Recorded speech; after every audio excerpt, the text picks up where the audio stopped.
everyone, it's Vicky here and I'm going to talk to you today about some more tarot cards. So today I'm going to talk to you about the 9 and 10 of Swords. So the first card I'm going to talk to you about is the 9 of Swords. Okay, a woman sits weeping in her bed, her cupped hands covering her face in despair. Her bed covers is decorated with motifs from the zodiac, and a woodcut on the side of her bed shows a swordsman vanquishing his opponent in conflict, and obviously, as always, I say the element is air. The interpretation for this card: known as the Lord of Despair and Cruelty, this card signifies suffering, severe doubt, and utter desolation.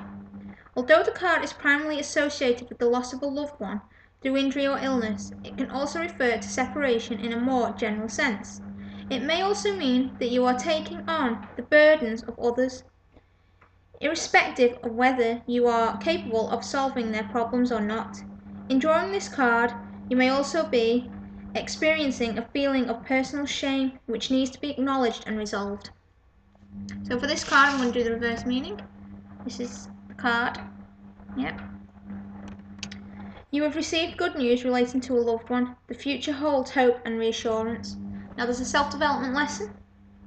If you are feeling sorrowful, you will need to confront the source of your sadness, anger or shame, because this is holding you back. This is a time for self-appraisal. So that was the 9 of Swords, and I'm going to move on now to the 10 of Swords, which is this one.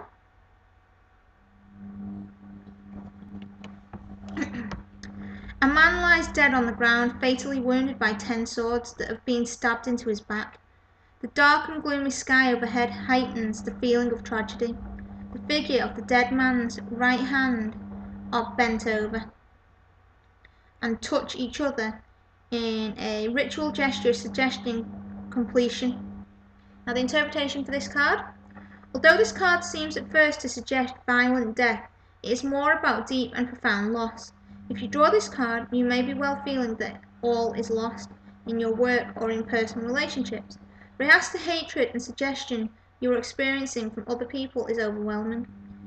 You or your business plans have come to nothing. There is also another interpretation that may relate to your personal situation.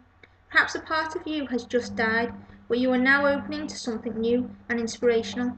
The number 10 signifies completion, but symbolically, death leads to rebirth. Your lower ego-driven self has to die so that your higher self can open to the spiritual awakening. Now, as always, I'll do the reverse meaning, which is when you draw the card this way. Improved health, greater personal success and prosperity. Now your self-development lesson for this card: endings are also beginnings. This is the closing of one chapter in your life and the beginning of a new one. You will have to discard some of your old, outmoded ways of thinking before you can move on. Okay guys, so that was 2 tarot cards for you today. The 7 and 10 of Cups. There you go. So I hope you've enjoyed this video. More tarot cards are on the way. Keep tuned for more videos, and bless it be.